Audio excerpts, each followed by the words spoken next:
Welcome back. So now I'm going to do the preview of the 6 Western Conference game that's going to be happening on Decision Day, and also I'll leave a link in the description below in terms of those 7 Eastern Conference games that's going to be happening on Decision Day that I just recorded not long ago. But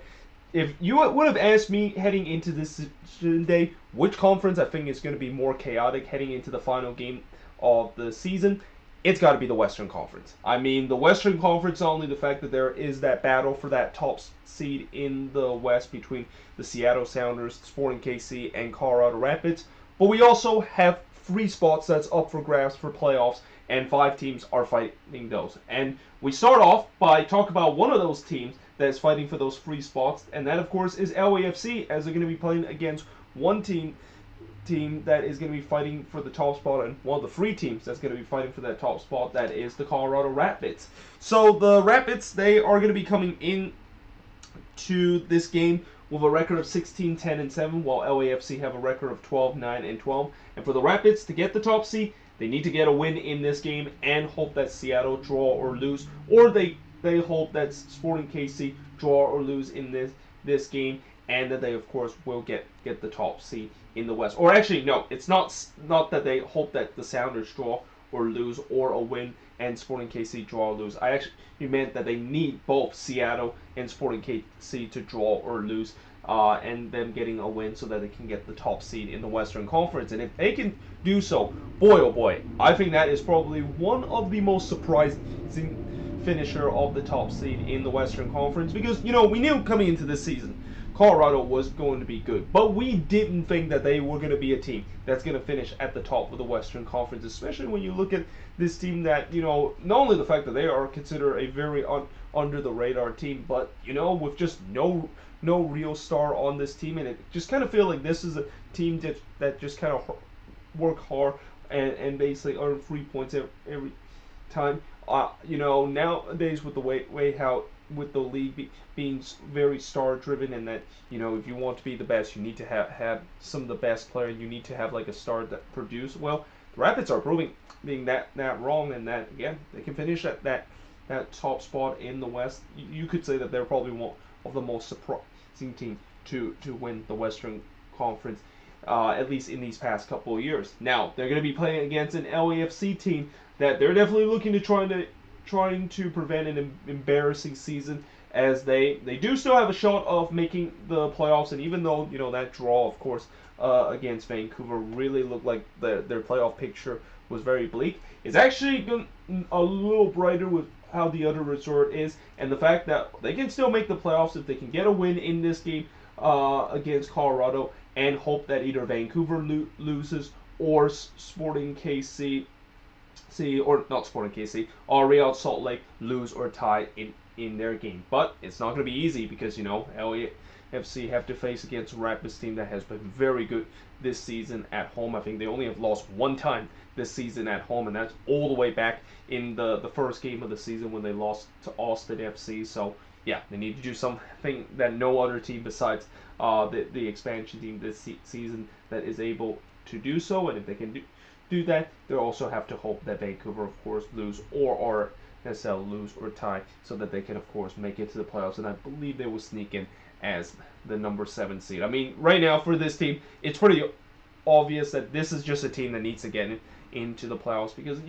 when LAFC does get to the playoffs, who knows? I mean, they can really turn up, and especially if they are going to get Carlos Vela back healthy, and especially that attack started to finally get things going, this could be a very dangerous team heading into the playoffs. And in some way, this is why a lot of team in the West, especially a lot of the teams that is near the top of the standings, they hope that LAFC don't make it, because if they do have to face them in the first round, boy, it's going to be one of the toughest first rounds that they have to face, even when they have to play against a lower seed.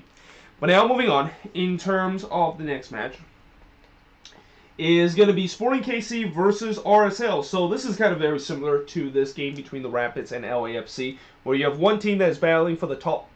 spot in the Western Conference, and then the other team is basically battling to make it to the playoffs. In this case, for Sporting KC, they can clinch the top spot if they can get a win in this game, or Seattle draw or lose in this game. Now, for RSL, they can, of course, clinch the playoffs with a win in this game, and I believe that's kind of the only way that they can, of course, make it to the playoffs right now, because as I will mention in the next game, when you have two of these teams that is kind of like above the playoff line, but potentially one of them is not going to make it, between the Galaxy and Minnesota. RSL has that luxury that if they could get a win in this game, and no matter how this resort is going to go, they of course will make it to the playoffs. But if they're going to get a win in this game, they have to face against one of the team that do not lose a lot at home. And knowing how bad RSL has been, and in some way they've been kind of imploding in these last couple of games, with them losing in vital playoff kind of clinching scenario. This is definitely not going to look good, and especially I think you could maybe even say this is kind of a rematch in terms of that decision day game back in 2019, I believe, or 28. Yeah, 2019. Remember how that was the season when RSL was able to, of course, or actually no, actually that was the wrong year. It was 2017 of how RSL, of course, was able to. Well, RSL unfortunately missed the playoffs, but they did get a win against Sporting KC. Well, it seems like now maybe Sporting KC wants some payback, and that they want to get a win and hope to once again. Well, I wouldn't say it's kind of a payback, but more like they're going to try to do it again, where this time they're going to eliminate RSL with a win in this one. So yeah, we'll see whether if they can do so, and especially with the way that, as tired as the Sporting KC team is, Peter Vermees is going to try to give this guys one last push and hope that they can get a win in this game, and hope that maybe Vancouver will give them a result in this one against Seattle, and that they can finish at the top seed of the Western Conference. Because I think if there's any team that is at between those three teams that's battling for the top, Sporting KC needs that rest of all, because they have just been so. This is what, the fifth game in 14 days for Sporting KC. Yeah, this team is very tired coming in to this one, but they're looking to try to make one last push so that they can once again finish the top spot in the Western Conference again. But now moving on, in terms of the next match, is the match that I've talked about, that is going to be a game where I think one of these teams are going to miss the playoffs, and the most likely the team that's going to miss the playoffs is probably going to be the loser. Although I will say that, in case if the Loons do lose in this game, if results are favorable to them, they can still make it to the playoffs without getting a win in this game. I believe they are.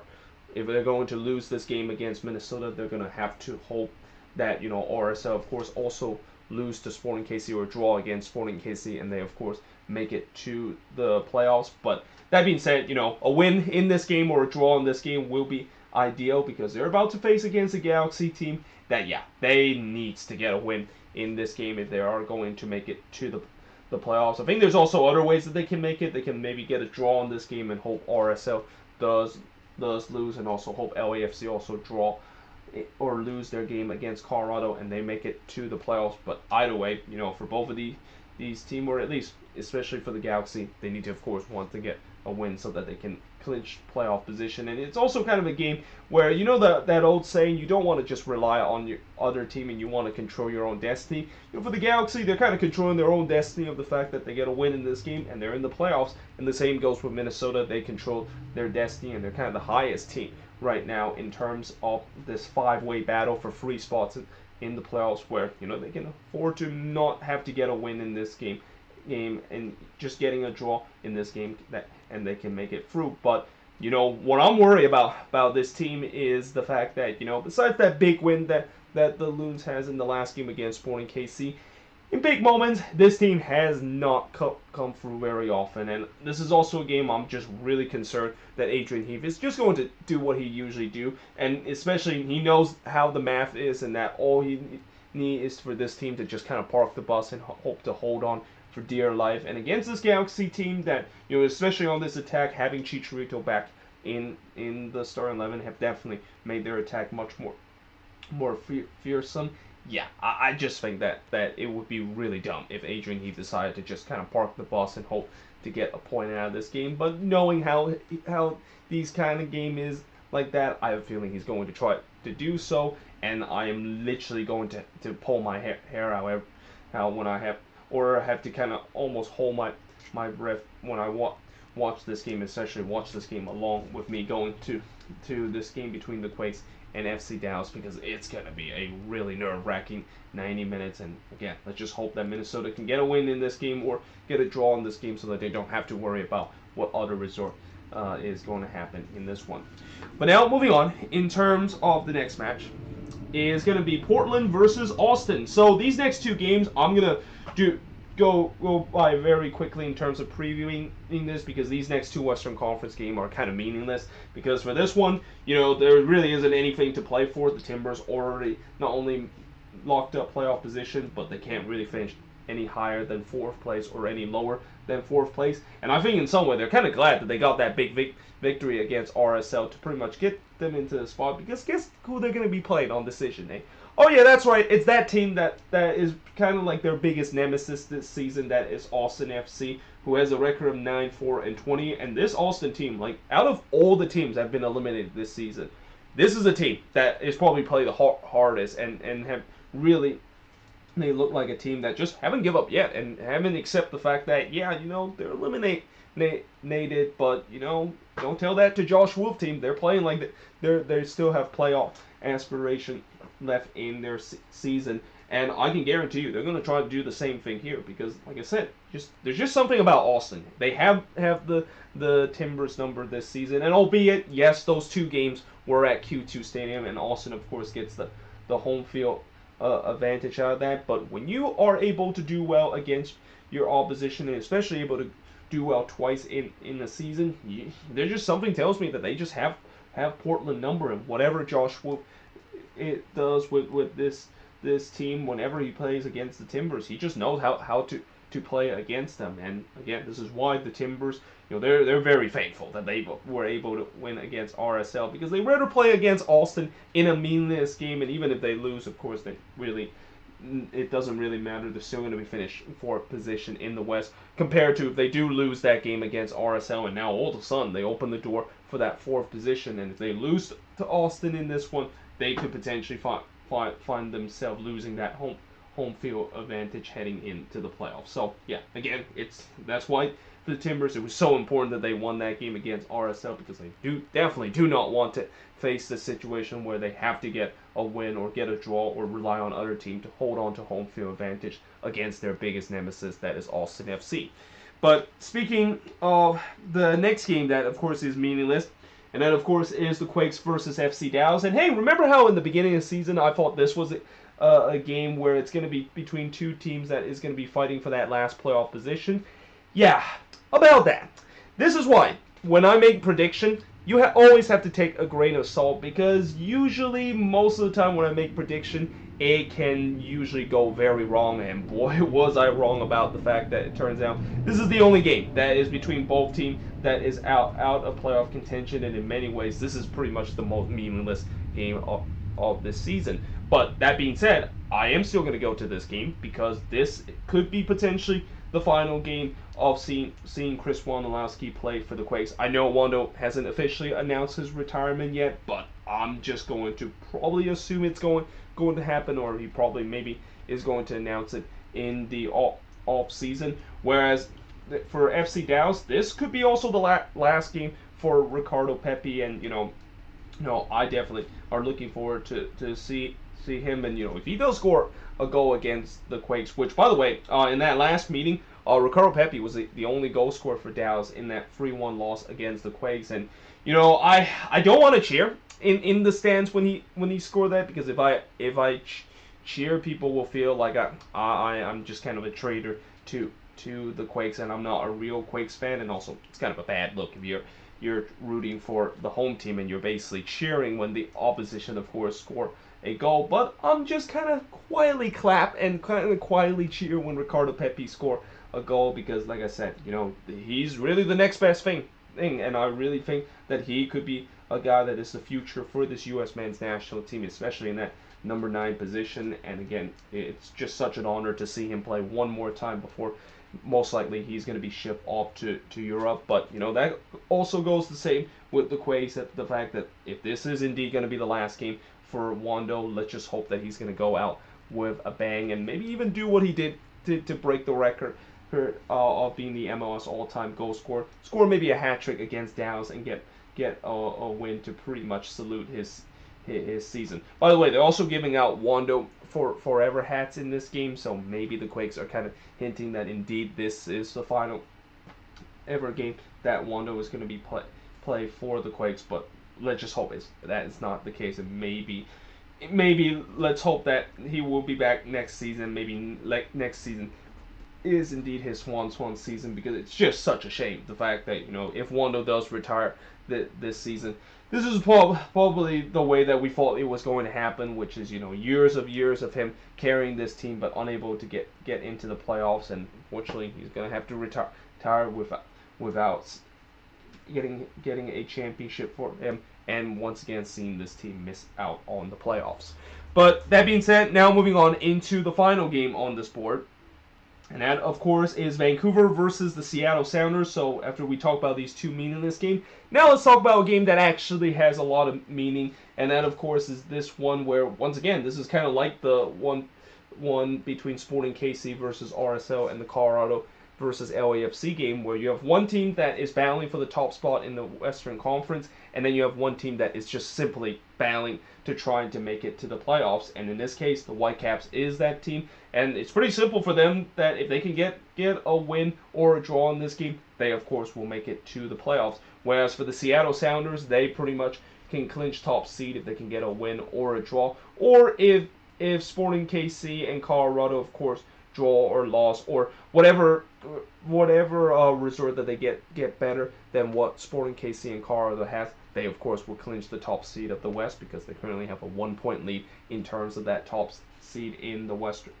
Conference. And yeah, this is going to be a very good game, and that I'm pretty sure, even though I know the Whitecaps are probably in the best position out of all those 5 teams battling for those 3 spots in the playoffs, the Whitecaps are also going to have that demeanor that they want to finish strong, and that especially with how hot that this team has, this is another team that, if I had to pick a dark horse heading into the playoffs, especially in the Western Conference, this is the team. I mean, this team can really be a dark horse, and this is a team that I don't think, if you are going to be facing them in the playoffs and you're one of those top seeds, you should not be underestimating them, because they can really make some noise heading into the playoffs. And I gotta give a lot of credit to what they have done and what Vinny Sartini, who I really think he's definitely make the case that he could be the next Whitecaps head coach, with him doing so well, taking interim after Mark Dos Santos, of course, getting fired, and just continue this red hot streak that the Whitecaps has been on ever since they started that revival back in September. But we'll see whether or not if they can really send a message to the rest of the league that if they can get a win against the Sounders, they're going to be a team to fear. Or will the Sounders, of course, this season, their first game against Vancouver, they had trouble, but they kind of figured them out in the second game. But now they have to go on the road against a Whitecaps team that, BC Place, it has been an absolute fortress ever since they returned to that ground. Like, they only lost once ever since they returned to BC Place, and it's also the reason why the Whitecaps has been just red hot lately, because they've won a lot of their home game, and also picking up valuable road points and getting even a couple road wins there and there to get them in the spot that they are currently in the standings. But yeah, there we have it. That is pretty much it for the preview for these 6 Western Conference games. Let me know in the comments below what do you think of these games, and as always, let me know in the comments below your prediction for all 6 of these games. And yeah, hope you guys enjoyed this video. If you do, make sure you guys leave a like, smash the subscribe button, and yeah, I of course will see you guys next time.